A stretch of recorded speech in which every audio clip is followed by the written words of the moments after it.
प्यारे विद्यार्थियों, एक बार फिर तो स्वागत है तुहाडा सारिਆਂ ਦਾ एक नवीं क्लास ਦੇ ਵਿੱਚ। ਅੱਜ ਅਸੀਂ ਮੁਆਫ ਕਰਨਾ ਚੈप्टर ਨੂੰ ਹੀ ਅੱਗੇ ਵਧਾਵਾਂਗੇ।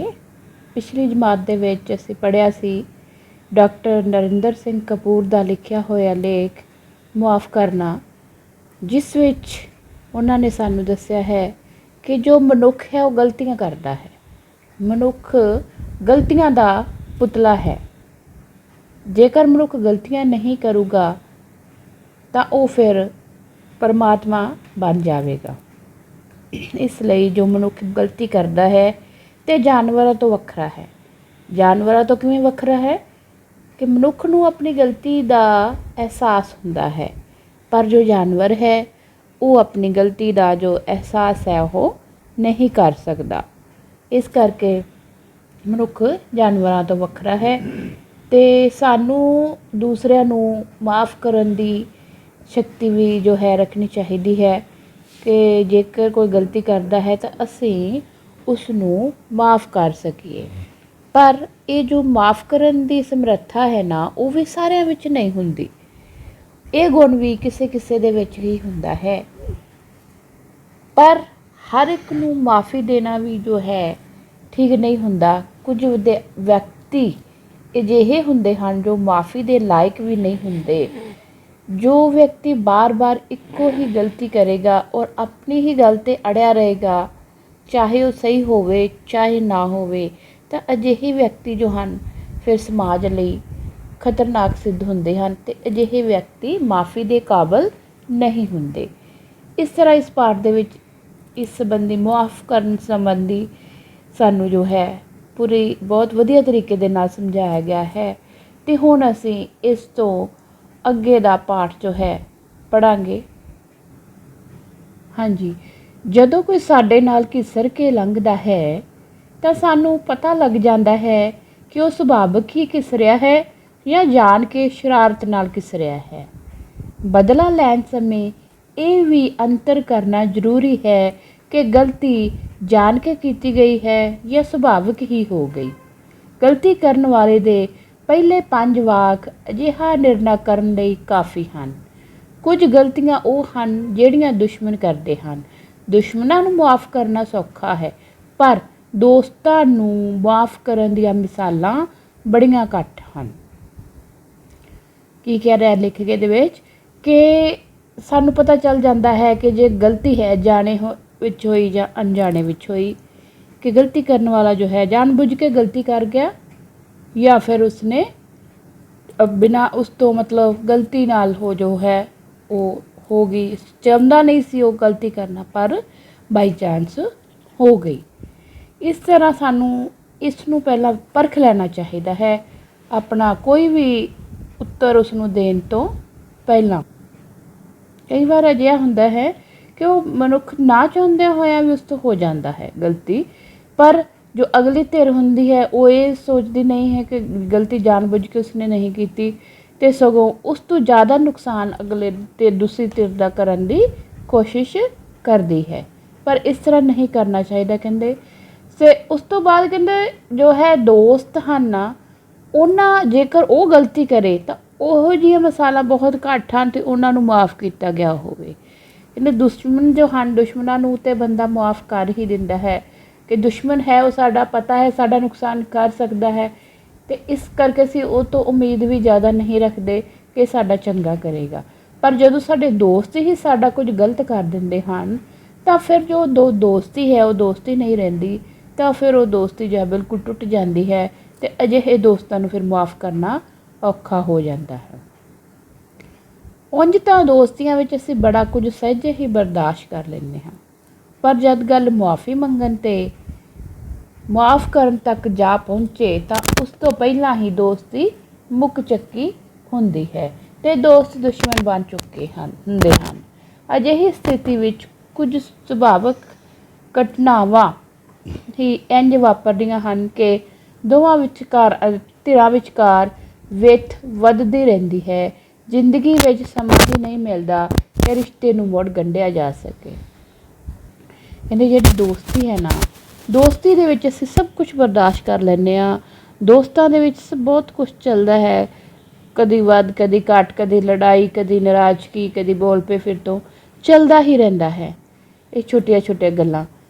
ਪਰ ਜਦੋਂ ਕਹਿੰਦਾ ਦੋਸਤੀ ਦੇ ਵਿੱਚ ਇੱਥੋਂ ਤੱਕ ਨੌਬਤ ਆ ਜਾਏ ਕਿ ਸਾਨੂੰ ਆਪਣੇ ਦੋਸਤ ਤੋਂ ਮੁਆਫੀ ਮੰਗਣੀ ਪਵੇ ਜਾਂ ਆਪਣੇ ਦੋਸਤ ਨੂੰ ਸਾਨੂੰ ਮਾफ़ ਕਰਨਾ ਪਵੇ, ਤਾਂ ਕਹਿੰਦਾ ਉੱਥੇ ਫਿਰ ਦੋਸਤੀ ਦੀ ਜਿਹੜੀ ਹੱਦ ਆ ਉਹ ਖ਼ਤਮ ਹੋ ਜਾਂਦੀ ਹੈ। ਅਸੀਂ ਕਹਿੰਦੇ ਨਾ ਦੋਸਤੀ ਦੇ ਵਿੱਚ ਕੋਈ ਸੌਰੀ ਨਹੀਂ, ਕੋਈ ਥੈਂਕ ਯੂ ਨਹੀਂ, ਕਿਉਂਕਿ ਅਸੀਂ ਆਪਣੀ ਦੋਸਤੀ ਦੇ ਵਿੱਚ ਹਰ ਚੀਜ਼ ਬਰਦਾਸ਼ਤ ਕਰ ਸਕਦੇ ਹਾਂ। ਪਰ ਜਦੋਂ ਗੱਲ ਇੱਥੋਂ ਵੱਧ ਜਾਂਦੀ ਹੈ ਗਾਂ ਮੁਆਫੀ ਮੰਗਣ 'ਤੇ ਗੱਲ ਪਹੁੰਚ ਹੀ ਜਾਵੇ ਤਾਂ ਫਿਰ ਕਹਿੰਦੇ ਜਿਹੜੀ ਦੋਸਤੀ ਆ ਉਹ ਖ਼ਤਮ ਹੋ ਜਾਂਦੀ ਹੈ। ਦੋਸਤ ਜਿਹੜੇ ਸਾਡੇ ਉਹ ਦੁਸ਼ਮਣ ਬਣ ਚੁੱਕੇ ਹੁੰਦੇ ਹਨ। ਅਤੇ ਇਸ ਤਰ੍ਹਾਂ ਕਹਿੰਦੇ ਕੁਝ ਜਿਹੜੀਆਂ ਘਟਨਾਵਾਂ ਇਹੋ ਜਿਹੀਆਂ ਹੁੰਦੀਆਂ ਹਨ ਜਿਹਦੇ ਨਾਲ ਜਿਹੜੀ ਸਾਡੀ ਵਿੱਥ ਮੀਨ ਸਾਡਾ ਜਿਹੜਾ ਦੋਵਾਂ ਦੋਸਤਾਂ ਦੇ ਵਿੱਚ ਜੋ ਡਿਸਟੈਂਸ ਹੈ ਉਹ ਵੱਧਦਾ ਜਾਂਦਾ ਹੈ। ਜਦ ਸਾਡੀ ਕਿਸੇ ਨਾਲ ਬਣੀ ਹੋਵੇ ਤਾਂ ਅਸੀਂ ਬਹੁਤ ਕੁਝ ਬਰਦਾਸ਼ਤ ਕਰ ਲੈਂਦੇ ਹਾਂ, ਪਰ ਜਦੋਂ ਵਿਗੜ ਜਾਵੇ ਤਾਂ ਦੂਜੇ ਦੀ ਹਰ ਹਰਕਤ ਦੇ ਅਰਥ ਕੱਢਣ 'ਤੇ ਸ਼ੱਕ ਕਰਨ ਲੱਗ ਪੈਂਦੇ ਹਾਂ। ਯਾਨੀ ਜਦ ਤੱਕ ਤਾਂ ਉਹ ਸਾਡਾ ਦੋਸਤ ਹੁੰਦਾ ਹੈ ਉਦੋਂ ਤੱਕ ਤਾਂ ਅਸੀਂ ਉਹਦੀ ਹਰ ਗੱਲ ਹਰ ਚੀਜ਼ ਬਰਦਾਸ਼ਤ ਕਰ ਲੈਂਦੇ ਹਾਂ, ਚਾਹੇ ਉਹ ਕਿੰਨੀ ਵੀ ਗਲਤੀ ਕਿਉਂ ਨਾ ਕਰੇ, ਅਤੇ ਅਸੀਂ ਉਸ ਨੂੰ ਮੁਆਫ ਕਰਨ ਦੀ ਕੋਸ਼ਿਸ਼ ਕਰਦੇ ਹਾਂ। ਪਰ ਜਦੋਂ ਕਹਿੰਦੇ ਸਾਡੇ ਵਿੱਚ ਬਣਨੀ ਬੰਦ ਹੋ ਜਾਂਦੀ ਹੈ, ਸਾਡੀ ਦੋਸਤੀ ਖ਼ਤਮ ਹੋ ਜਾਂਦੀ ਹੈ, ਤਾਂ ਤਦ ਫਿਰ ਅਸੀਂ ਕੀ ਕਰਦੇ ਹਾਂ ਕਿ ਉਸ ਦੀ ਹਰ ਚੰਗੀ ਗੱਲ 'ਤੇ ਵੀ ਸ਼ੱਕ ਕਰਦੇ ਹਾਂ, ਮਤਲਬ ਕਿ ਸਾਡੇ ਵਿੱਚ ਦਰਾਰ ਆ ਗਈ ਹੁੰਦੀ ਹੈ। ਸਾਡੀਆਂ ਸਾਰੀਆਂ ਗਲਤੀਆਂ ਆਮ ਕਰਕੇ ਸਾਡੇ ਅਸੂਲਾਂ ਵਿੱਚ ਜਨਮਦੀਆਂ ਹਨ। ਕਈ ਵਾਰੀ ਦੂਜਿਆਂ ਦੀ ਗਲਤੀ ਨੂੰ ਅਸੀਂ ਮੂਰਖਤਾ ਦਾ ਨਾਂ ਦੇ ਕੇ ਮੁਆਫ ਕਰਨ ਦਾ ਬਹਾਨਾ ਲਾਉਂਦੇ ਹਾਂ। ਮੂਰਖ ਅਸਲ ਵਿੱਚ ਸਾਡੇ ਵਿੱਚ ਉਪਜਿਆ ਹੌਸਲਾ ਹੁੰਦਾ ਹੈ। ਕੇਵਲ ਮੂਰਖ ਹੀ ਆਪਣੇ ਠੀਕ ਹੋਣ ਦੀ ਜ਼ਿੱਦ ਕਰਦੇ ਹਨ। ਕਹਿੰਦਾ ਮੂਰਖ ਜਿਹੜੇ ਹੁੰਦੇ ਹਨ ਉਹ ਆਪਣੇ ਆਪ ਨੂੰ ਹਮੇਸ਼ਾ ਹੀ ਠੀਕ ਸਮਝਦੇ ਹਨ, ਕਹਿੰਦੇ ਹਨ ਕਿ ਮੈਂ ਹੀ ਠੀਕ ਹਾਂ, ਦੂਸਰਾ ਬੰਦਾ ਗਲਤ ਹੈ। ਇਸ ਤਰ੍ਹਾਂ ਨਹੀਂ ਹੈ। ਕਈ ਵਾਰ ਅਜਿਹਾ ਹੁੰਦਾ ਹੈ ਕਿ ਸਾਡੇ ਪੁਆਇੰਟਸ ਆਫ ਵਿਊ ਦੇ ਨਾਲ ਸਾਨੂੰ ਉਹ ਚੀਜ਼ ਜੋ ਠੀਕ ਲੱਗਦੀ ਹੈ ਅਤੇ ਹੋ ਸਕਦਾ ਹੈ ਕਿ ਦੂਸਰੇ ਨੂੰ ਉਹ ਗੱਲ ਸਹੀ ਨਹੀਂ ਲੱਗਦੀ ਹੋਵੇ। ਅਤੇ ਇਸ ਤਰ੍ਹਾਂ ਅਸੀਂ ਇਸ ਚੀਜ਼ ਦਾ ਵੀ ਧਿਆਨ ਰੱਖਣਾ ਹੈ ਕਿ ਅਸੀਂ ਆਪਣੀ ਗੱਲ 'ਤੇ ਨਹੀਂ ਅੜੇ ਰਹਿਣਾ। ਸਾਡਾ ਗਿਆਨ ਇਸ ਗੱਲ ਵਿੱਚ ਹੈ ਕਿ ਅਸੀਂ ਮੂਰਖਾਂ ਨਾਲ ਕਿਵੇਂ ਪੇਸ਼ ਆਉਂਦੇ ਹਾਂ। ਮੂਰਖਾਂ ਦੀ ਨਿਸ਼ਾਨੀ ਹੀ ਇਹ ਹੈ ਕਿ ਉਹ ਗਲਤ ਹੋਣ ਦੇ ਬਾਵਜੂਦ ਆਪਣੇ ਆਪ ਨੂੰ ਸਹੀ ਸਮਝਦਾ ਹੈ। ਜਦੋਂ ਮੂਰਖਤਾ ਹੱਦ ਟੱਪ ਜਾਵੇ ਤਾਂ ਉਹ ਖਬਤ ਬਣ ਜਾਂਦੀ ਹੈ। ਖਬਤ ਮਤਲਬ ਕਿ ਬਹੁਤ ਨੁਕਸਾਨਦਾਇਕ ਹੁੰਦੀ ਹੈ। ਖਪਤੀ ਹੁੰਦਾ ਹੀ ਉਹ ਹੈ ਜੋ ਕਿਸੇ ਵੀ ਕੀਮਤ ਉੱਤੇ ਆਪਣੇ ਵਿਚਾਰ ਬਦਲਣ ਲਈ ਤਿਆਰ ਨਹੀਂ ਹੁੰਦਾ।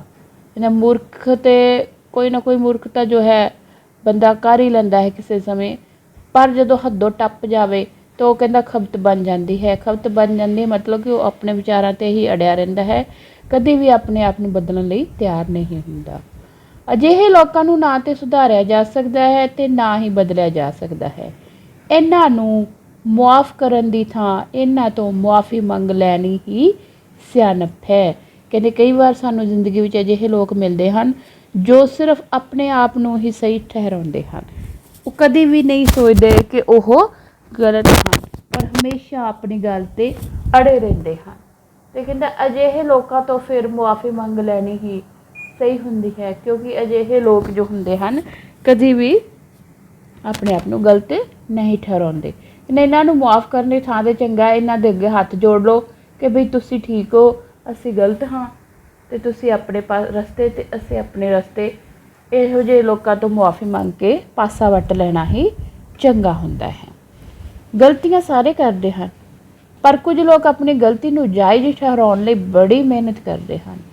ਨੀਤੀ ਸ਼ਾਸਤਰ ਵਿੱਚ ਕਿਹਾ ਗਿਆ ਹੈ ਕਿ ਜਦੋਂ ਤੱਕ ਤੁਹਾਡੇ 'ਤੇ ਦੋਸ਼ ਨਾ ਲਾਇਆ ਜਾਵੇ ਉਦੋਂ ਤੱਕ ਆਪਣੀ ਸਫਾਈ ਦੇਣ ਤੋਂ ਸੰਕੋਚ ਹੀ ਕਰਨਾ ਚਾਹੀਦਾ ਹੈ। ਵੇਖਿਆ ਗਿਆ ਹੈ ਕਿ ਚੰਗੇ ਵਿਅਕਤੀ ਹੀ ਮੁਆਫੀ ਮੰਗਦੇ ਹਨ। ਉਹ ਮੁਆਫੀ ਮੰਗ ਕੇ ਦੂਜੀ ਧਿਰ ਨੂੰ ਨਿਰਹਥਿਆਰ ਕਰ ਦਿੰਦੇ ਹਨ। ਮੁਆਫੀ ਮੰਗਣ ਦੇ ਨਾਲ ਦੂਜੀ ਧਿਰ ਦਾ ਸਾਰਾ ਤਣਾਅ ਇੱਕਦਮ ਢਿੱਲਾ ਹੋ ਜਾਂਦਾ ਹੈ।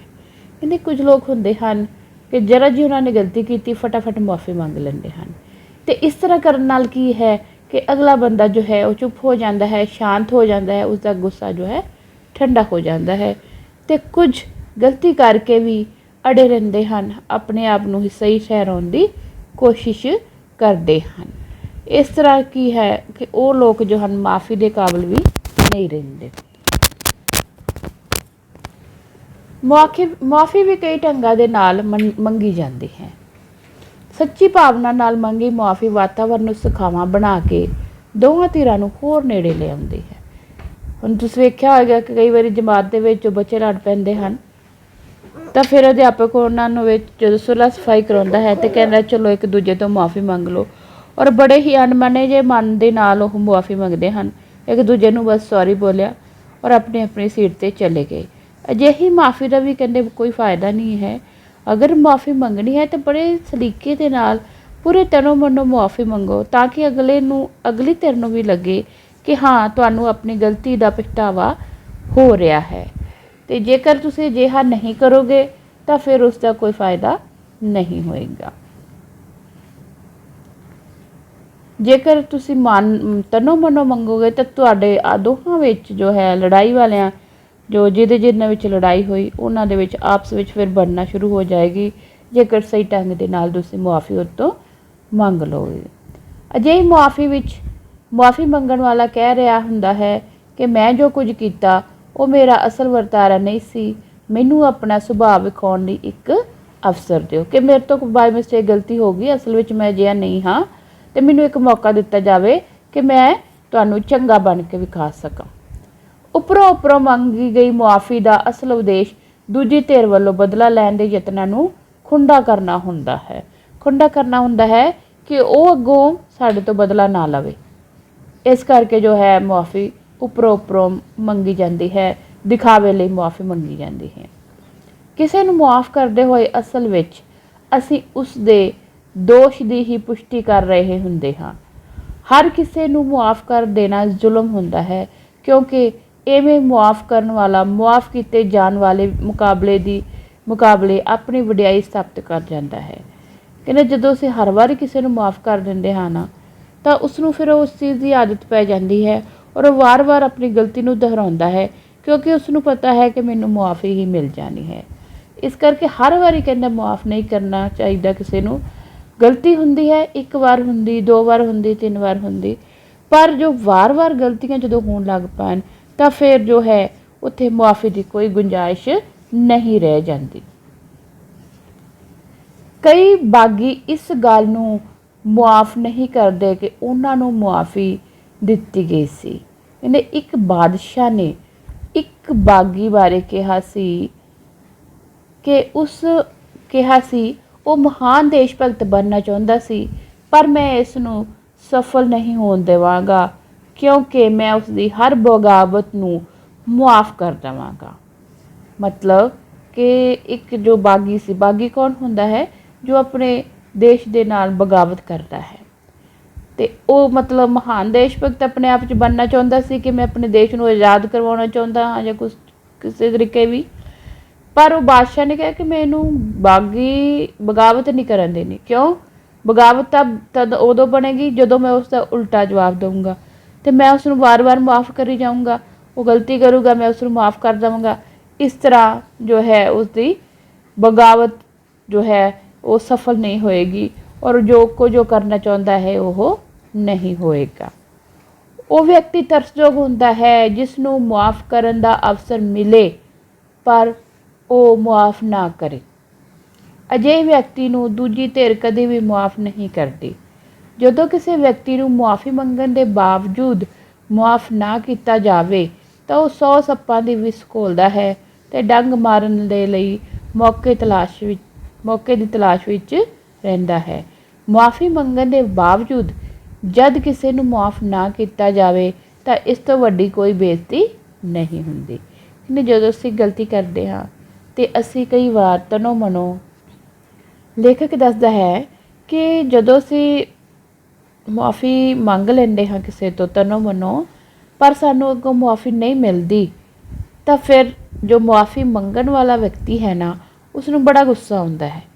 ਉਹ 100 ਸੱਪਾਂ ਦੇ ਵਿੱਚ ਘੋਲਦਾ ਹੈ, ਭਾਵ ਕਿ ਉਹ ਅੰਦਰੋਂ ਹੀ ਅੰਦਰ ਆਪਣੇ ਮਨ ਦੇ ਵਿੱਚ ਬੜਾ ਹੀ ਕ੍ਰੋਧਿਤ ਹੁੰਦਾ ਹੈ, ਬੜਾ ਗੁੱਸੇ ਵਿੱਚ ਆ ਜਾਂਦਾ ਹੈ ਕਿ ਵੀ ਮੈਂ ਬੜੇ ਤਨੋਂ ਮਨੋਂ ਆਪਣੇ ਦਿਲੋਂ ਮੁਆਫ਼ੀ ਮੰਗ ਰਿਹਾ ਹਾਂ ਪਰ ਮੈਨੂੰ ਮੁਆਫ਼ੀ नहीं मिल रही, क्योंकि उसकी जो है बहुत बेइज्जती हो जाती है। माफ़ वही कर सकते हैं जो ताकतवर होण। नहीं, माफ़ करना भी बड़ा ही बहादरी का काम होंदा है, दलेरी का काम होंदा है। हर कोई माफ़ नहीं कर सकता, वही माफ़ कर सकता है जो बहुत ताकतवर होण। मुआफ़ करन नाल ताकतवर होर शक्तिशाली हो जाते हैं। मुआफ़ करन की शक्ति विशाल सूझबूझ ਅਤੇ मन की अमीरी विचों जन्मदी है। मुआफ़ करन की शक्ति ਹੁਣ कित्थों जन्मदी है कि ਜਿਹੜਾ बंदा मन का अमीर होगा ਉਹੀ माफ़ कर सकता है। इन्हें माफ़ करने वास्ते बहुत वड्डा जिगरा चाहिए है, दिल का अमीर बंदा होना चाहिए है। ਜਿਉਂ-ਜਿਉਂ ਸਾਡਾ ਗਿਆਨ ਵੱਧਦਾ ਹੈ ਤਿਉਂ-ਤਿਉਂ ਸਾਡੇ ਵਿੱਚ ਮਾफ़ ਕਰਨ ਦੀ ਸ਼ਕਤੀ ਵੱਧਦੀ ਹੈ। ਮਾफ़ ਕਰਨ ਦਾ ਜ਼ਿਗਰਾ ਕੇਵਲ ਬਹਾਦਰਾਂ ਵਿੱਚ ਹੁੰਦਾ ਹੈ। ਡਰਪੋਕ ਸਦਾ ਬਦਲੇ ਬਾਰੇ ਹੀ ਸੋਚਦੇ ਰਹਿੰਦੇ ਹਨ। ਆਮ ਕਰਕੇ ਅਸੀਂ ਦੂਜਿਆਂ ਦੇ ਵਰਤਾਰੇ ਪ੍ਰਤੀ ਨਿਰਪੱਖ ਅਤੇ ਆਪਣੇ ਵਰਤਾਰੇ ਪ੍ਰਤੀ ਪੱਖਪਾਤੀ ਰੁਚੀ ਬਣਾਉਂਦੇ ਹਾਂ। ਮਤਲਬ ਉਹੀ ਗੱਲ ਆ ਗਈ ਕਿ ਸਾਡਾ ਕੁੱਤਾ ਅਤੇ ਦੂਜੇ ਦਾ ਕੁੱਤਾ ਟੌਮੀ। ਤੇ ਮਤਲਬ ਜਦੋਂ ਅਸੀਂ ਕੋਈ ਗਲਤੀ ਕਰਦੇ ਹਾਂ ਤਾਂ ਸਾਨੂੰ ਇਹ ਲੱਗਦਾ ਹੈ ਕਿ ਨਹੀਂ, ਸਾਡੇ ਨਾਲ ਇਸ ਤਰ੍ਹਾਂ ਨਹੀਂ ਹੋਣਾ ਚਾਹੀਦਾ, ਅਸੀਂ ਪੱਖਪਾਤ ਕਰ ਜਾਂਦੇ ਹਾਂ। ਅਤੇ ਜਦੋਂ ਦੂਸਰਾ ਕੋਈ ਗਲਤ ਕਰੇ ਤਾਂ ਅਸੀਂ ਕਹਿੰਦੇ ਅਸੀਂ ਨਿਰਪੱਖ ਹਾਂ, ਜੋ ਸਹੀ ਹੈ ਉਸ ਨੂੰ ਹੀ ਸਹੀ ਕਵਾਂਗੇ। ਅਸੀਂ ਆਪਣੇ ਆਪ ਨੂੰ ਮੁਆਫ਼ ਕਰ ਦਿੰਦੇ ਹਾਂ ਅਤੇ ਦੂਜਿਆਂ ਨੂੰ ਸਦਾ ਹੀ ਸਜ਼ਾ ਦੇਣ ਬਾਰੇ ਸੋਚਦੇ ਹਾਂ। ਮਤਲਬ ਕਿ ਜਦੋਂ ਅਸੀਂ ਗਲਤੀ ਕਰਦੇ ਹਾਂ ਤਾਂ ਅਸੀਂ ਆਪਣੇ ਆਪ ਨੂੰ ਸਜ਼ਾ ਕਿਉਂ ਨਹੀਂ ਦਿੰਦੇ? ਉਹੀ ਗਲਤੀ ਜਦੋਂ ਕੋਈ ਦੂਜਾ ਕਰਦਾ ਹੈ ਤਾਂ ਅਸੀਂ ਉਸ ਨੂੰ ਸਜ਼ਾ ਦਿੰਦੇ ਹਾਂ। ਸੁਲੇਮਾਨ ਨੇ ਕਿਹਾ ਹੈ, ਸਭ ਤੋਂ ਵੱਧ ਸਜ਼ਾ ਆਪਣੇ ਆਪ ਨੂੰ ਦਿਓ। ਬਾਈਬਲ ਕੁਰਾਨ ਦੇ